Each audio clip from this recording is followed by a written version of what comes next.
All right, welcome to the first of its kind, world-changing manufacturers network. Lisa Ryan has her ears to the ground and her heart in the game. Get ongoing education and new connections right here with Lisa and the Manufacturers Network. Buckle your seat, listen, and spread the word. Here's Lisa. Hey, it's Lisa Ryan, and welcome to the Manufacturers Network podcast. I'm excited to introduce our guest, Scott Gauvin. Scott is a seasoned change agent with over 25 years experience successfully helping organizations realize their potential. Throughout his career, Scott's focus has been on driving performance gains through organizational alignment and a progressive approach to operations strategy.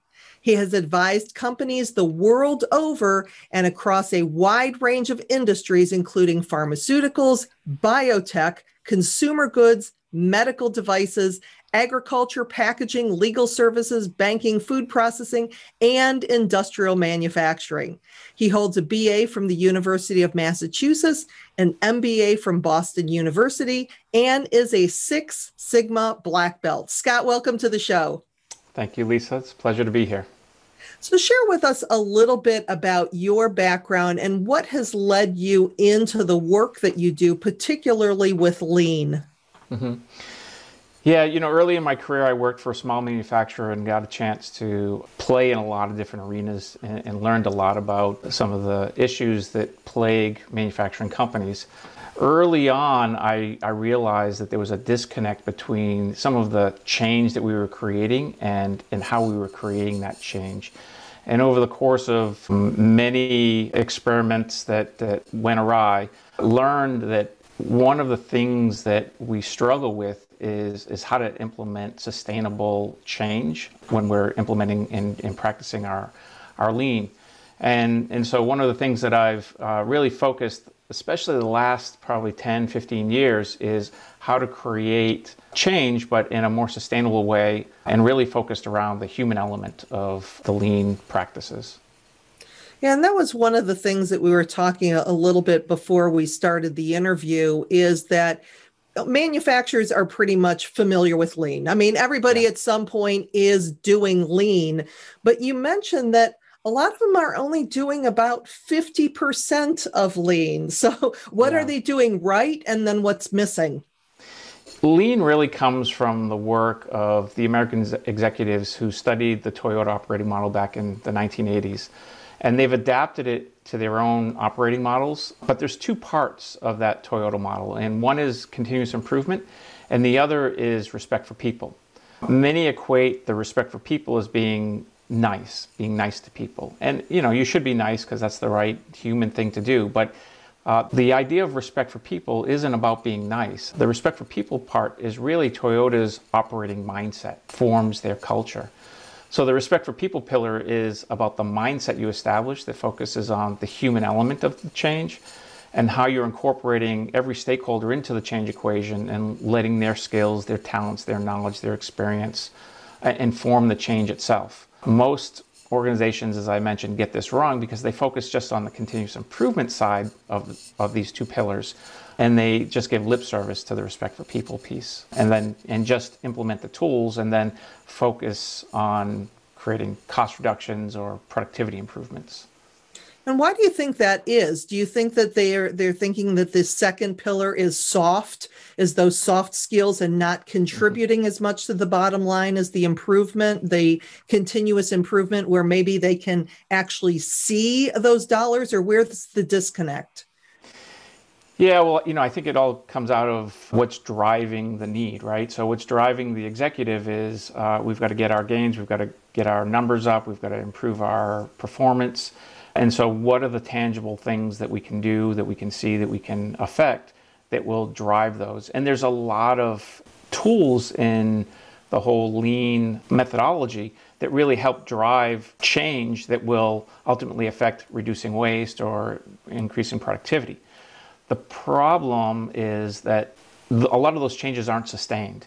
And in fact, there's an Industry Week article floating out there that they did a study that suggested that as much as 97% of lean efforts fail to achieve what they set out to accomplish. Most start their lean efforts I think, with the wrong purpose. They set out to reduce costs, to eliminate waste, to improve efficiencies. Thus, they focus on the metrics as opposed to focusing on kind of the holistic approach, which is a combination of not just the tools, but the mindsets and the culture around the respect for people aspect. The purpose is actually, I think, for around the respect for people piece, it's not about being nice, as I mentioned. The purpose is actually to engage the stakeholders to create more value. That's why we're doing this continuous improvement thing.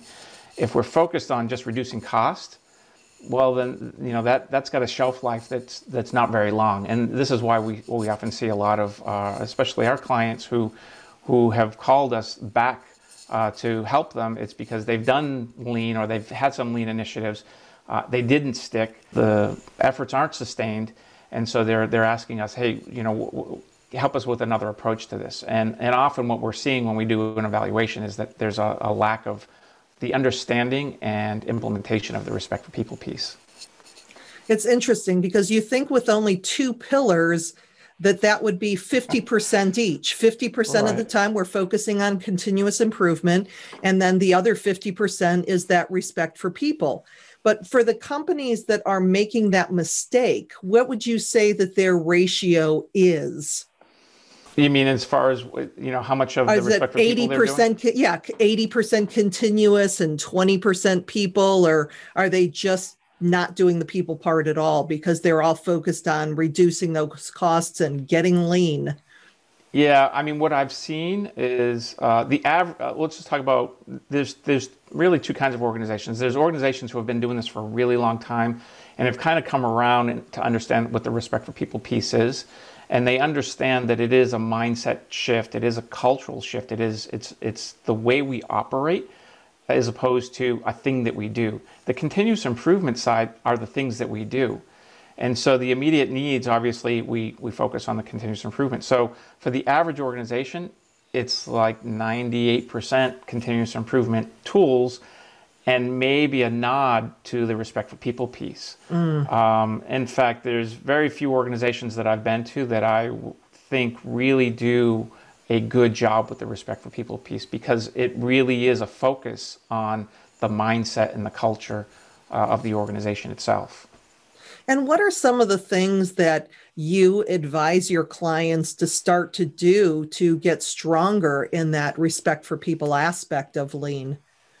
Again, it goes back to the mindset. So one of the things that we do with our clients when we're heading down this path is, one, we look at why are they doing lean in the first place? What's the purpose of it? And it's almost always to improve the operation efficiencies or reduce costs in some ways. But then we migrate the conversation over to the people aspect, because if their people were more capable, if the people had better buy-in, if the people were more engaged, the end result would be the improvement in productivity, the reduction of costs, the elimination of waste. And so a lot of the conversation where we start is around what are the right mindsets that the organization needs to adopt in order to just have it be part of the way we do things, as opposed to creating these events that almost force the change to happen. And so one of the first things we do is an evaluation of what are the current mindsets and what are the mindsets that we want to migrate to. And then we create a path to migrate from the current mindset to whatever that future mindset is that we want to have. So does that start with an employee survey, or how do you figure out what the mindset is? So the mindsets are usually dictated by leadership. So whatever the leaders think usually pervades through the rest of the organization. So it's really a conversation with the key leaders in the organization around what do they think. So I'll give you an example. So one of the questions that I ask when I sit down with the leadership team is, on a scale of 0 to 100, what percentage of the employees at this organization come to work with the intention to do their best every day? And the executives usually will come back with somewhere between 25 to 80%. And so, so that gives me kind of a sense of where their mindset is at in terms of the employee.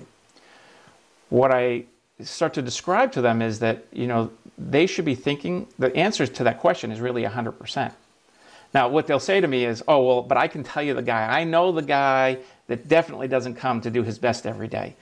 And what I explain to them is that it's not about that guy. It's about your mindset. How do you see the people in your organization? Because if you see that only 50% of them are coming to do their best, well, then guess the kind of decisions that you make, how you resource, the policy decisions that you make, kind of process changes that you make, because now you're making changes based on that 50% of the population is trying to get one over on you.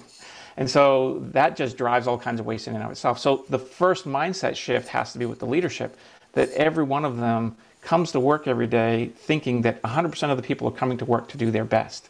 And if they're not doing their best, then what is it that's getting in their way, and what can I do to remove those barriers? So that's one of the first ways that we do kind of that evaluation. It's a conversation, really. It sounds like it could be a difficult conversation if you run into a leader that comes up right off the bat and says, oh, only 20% of my people, and that's how they're seeing it. That's such an interesting perspective. So how do you have that conversation and get that leader to start thinking, you know what, it's not my people, it's me? It's not my job to necessarily change their mind. It's my job to just create the environment that hopefully inspires them to reconsider how they've been approaching things. And if they're bringing me in, it's because what they've been doing isn't working. And so they want to do something different. And so all I'm proposing is, hey, here's a new approach. If you change your mindset, you change your thinking, you change your approach. Because if you want to change the outcomes, you first have to change your mindset. Changing your mindset will then drive a new set of behaviors. Those new behaviors, we can then form into new habits. Those new habits then ultimately create the outputs or the results or the outcomes that we're looking for. And so it's a process. If they have a better path to get to those outcomes, well, then they'd probably be pursuing it. And so there are occasions when I've had an executive say, no, I'm sticking to my guns. It's only 20%. And what I have to say is, then I can't help you. Because if you're not willing to change your mindset, then we're not going to change behaviors. If we don't change behaviors, we can't change habits. And if we don't change the habits, you're going to get the same outcomes that you've always been getting. Wow. So when it comes to mindset changing 101, what is the very first thing that a leader listening to this podcast may do to get started? First, thinking about what is the intention behind the behaviors that they're engaging in? Why are they making that decision? Are they making that decision for something that is for themselves? Or are they making that decision for something that is beneficial to those around them? That's the first challenge you can use to evaluate, do you have the right mindset or not? If it's so that I can get my numbers up, so that I can look good, or so that I can achieve my goals. If you're saying a lot of me and my, or I, then chances are you've got a tainted mindset.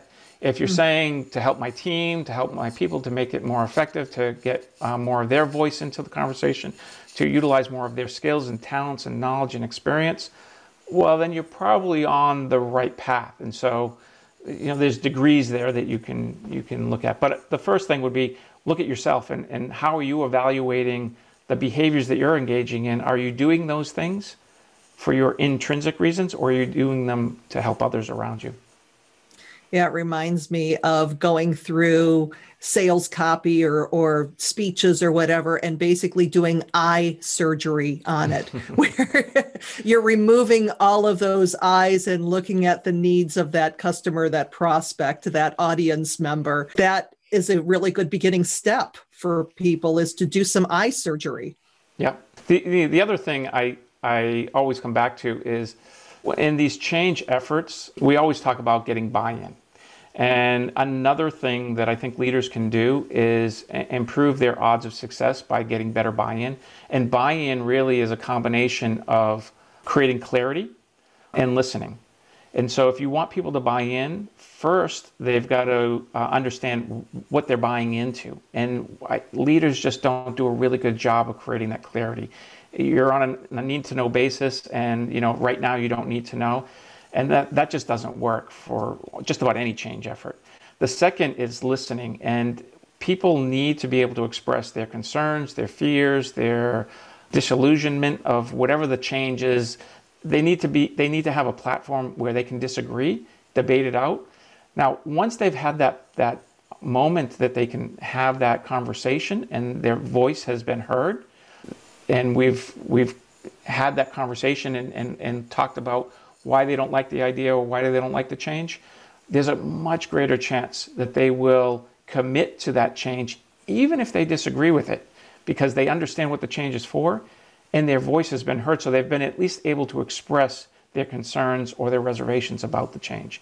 That's another thing that I think leaders could do is, if you want to increase your change success, create better buy-in by creating clarity and listening. Yeah, and creating that safe environment for people to express what they like, what they don't like. I tell people in my programs to become the master of the poker face. No matter what that employee tells you, no matter what that person in your organization tells you, your only response is thank you for sharing, even though you want to just say, no, that's not right. Yeah. But that safe environment and just being okay with Right. whatever employees say, it sounds like that has a big part to do with getting the buy-in that we need to move forward. Yeah. Yeah. And the other thing that we often see is that people shy away from this buy-in because they're afraid of the conflict that might arise out of that. Like you were saying, you have to have that poker face. I actually don't think it's a bad thing to say, I'm not sure I agree with you on that. And here's the reason why. Those conversations are the richest conversations, because if we shy away from the conflict that might create, it's okay for us to have differences of opinion. The differences of opinion create the platform for us to share. And if there's one thing that I would tell people, don't shy away from the conflict. Conflict is just a difference of opinion. Sometimes involves some strong emotions. What I would say is, don't have a poker face. Manage your emotions around it so that you don't retort back or that you don't just be dismissive about it, but have the conversation, because the conversations are where all the richness and all the opportunity and where you can really debate. Because as a leader in my own organization, I know I'm not always right. I'm not going to admit that to my team always, because we don't want to say that we're wrong. But allowing yourself to not always be right as a leader is a really powerful thing, because people have different knowledge that they're bringing to the situation. So allowing that conflict to kind of bubble up and have the conversation in a respectful way, of course, is really valuable. When at the beginning you said that respect wasn't about being nice, and that clarification of the fact that when you're nice is when you're really conflict avoidant, where people aren't necessarily feeling safe because, I don't want to hurt their feelings or whatever.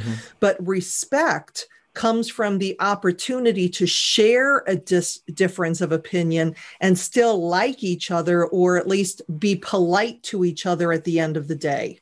Right. And in fact, we have a workshop that we often run. It's kind of a primer workshop for a lot of the change efforts that we do. And we always run this workshop before we start any new lean effort. And it's called Conflict is the Root of All Waste. And the idea behind this workshop is that a lot of the waste that we see are the symptoms of unresolved conflicts. So if we got really good at engaging in productive conflict in a respectful way, not only are you creating that environment of respect for people, but you're almost encouraging it, because we're saying we want to have the conflicts so that we can flush out what is really underneath all of these wastes. Because the reason why a lot of these wastes keep coming back on people is because they're dealing with the surface waste and not the underlying current that's driving the waste in the first place. And I often equate it to my lawn.